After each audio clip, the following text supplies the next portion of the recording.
Good morning. This is the Great Basin Smoke Dispersion Briefing for this Monday, December 28th. Looking at precipitation for the past 7 days, it's been a rather wet week. On the left, you see actual precipitation amounts over an inch in some of these brighter green areas.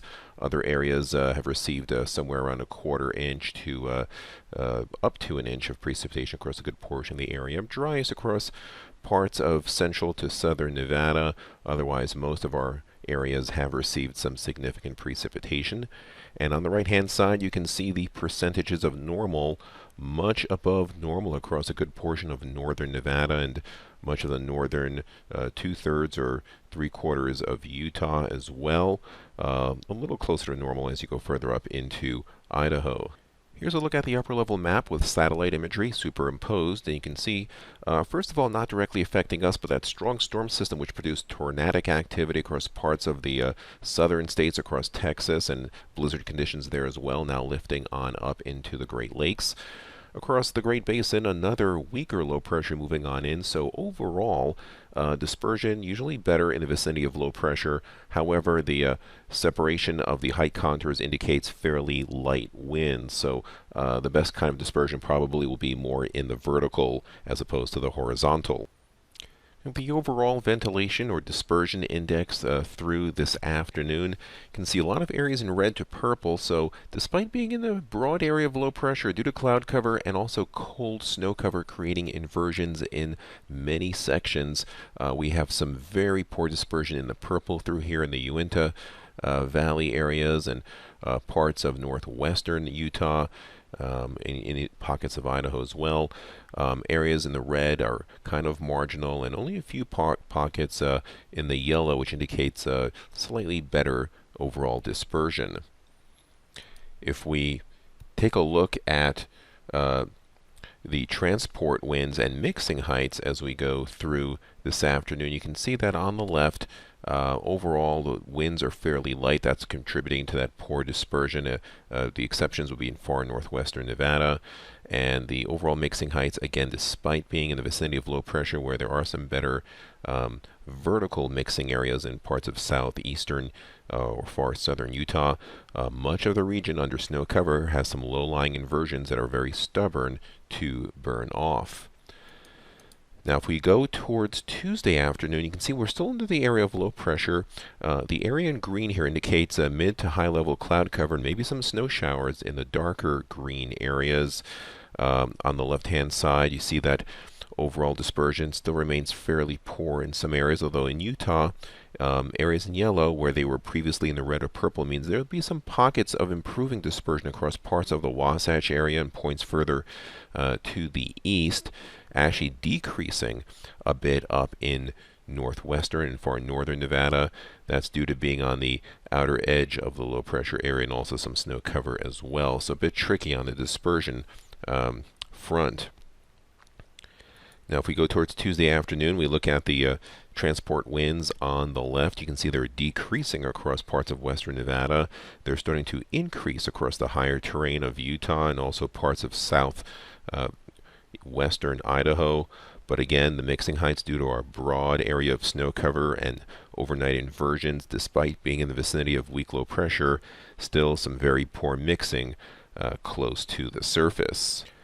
Now, by Wednesday afternoon, we do have high pressure building into the far western portion of the Great Basin. That is, in turn, creating some very poor dispersion conditions across that region. As you go further east, dispersion just a little bit better. Still not as good as we would like to see it in the vicinity of low pressure. But overall, across parts of Utah, probably as good as it can get this time of year, unless you are in a very deep low pressure system. Now, if we look at the components, Wednesday afternoon transport winds picking up a bit across eastern Nevada and into a good portion of Utah. Lightest across western Nevada. That's where our worst dispersion is.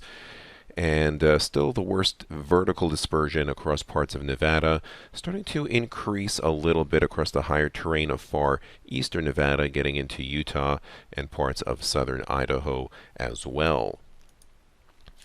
Looking at the Utah Forecast Clearing Index, this is produced by the National Weather Service and is specifically done only for Utah.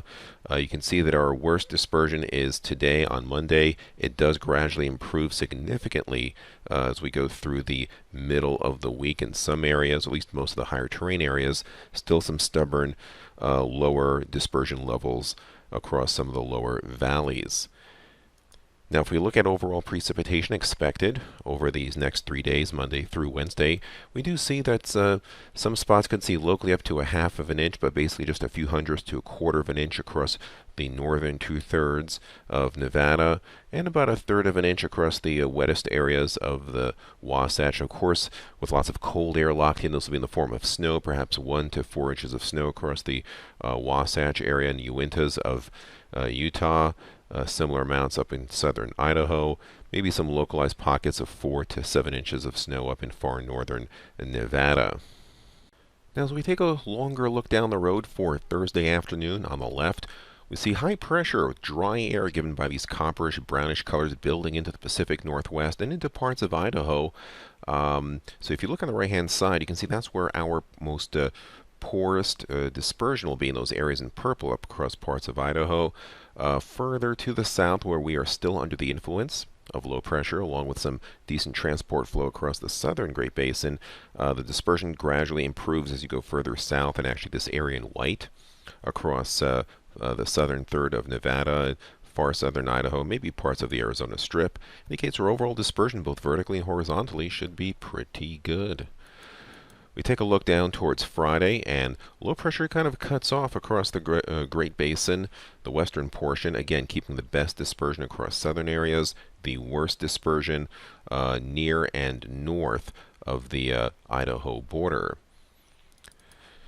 As we go into the weekend, Saturday, we have a kind of a locked-in pattern on the left where low pressure just gets cut off right near Reno, pumping up some moisture and maybe some snow showers across some of the higher terrain of Nevada and parts of Utah. But further north, high pressure builds and wraps back around it. This is kind of I would say a typical El Nino, but usually with high pressure keeping the northern tier states dry, it's kind of what we have. And where that high pressure is in the north, you look to the right-hand side, that purple color indicates our lowest overall ventilation index. That's where dispersion will be very poor across parts of Idaho and Wyoming, improving as you head further to the south. And then on Sunday, that low pressure area weakens and kind of moves a little bit further northward. Lots of cloud cover, maybe some light precipitation across some of the higher terrain areas. You can see that some of that poor dispersion spreads further to the south across some more of Nevada and Utah. If we look at the precipitation accumulation as we go through Friday and Saturday, nothing really significant except right along the Sierra front. Otherwise, where we had some of those greenish colors on our upper level maps, just a trace to perhaps a couple hundredths of an inch of precipitation, but nothing too significant. Now, taking a look at week 2, the next week, we are looking at temperatures remaining cooler than normal across parts of the Great Basin extending up into the Pacific Northwest. And on the left-hand side, very typical of an El Nino signature, much wetter than normal across southern central California into southern and central portions of Nevada and Utah to the Arizona Strip. Much drier than normal across most of the northern Rockies and far northern Utah and far northern Nevada along the Idaho border. Basically near normal precipitation, which for January is a fairly wet period.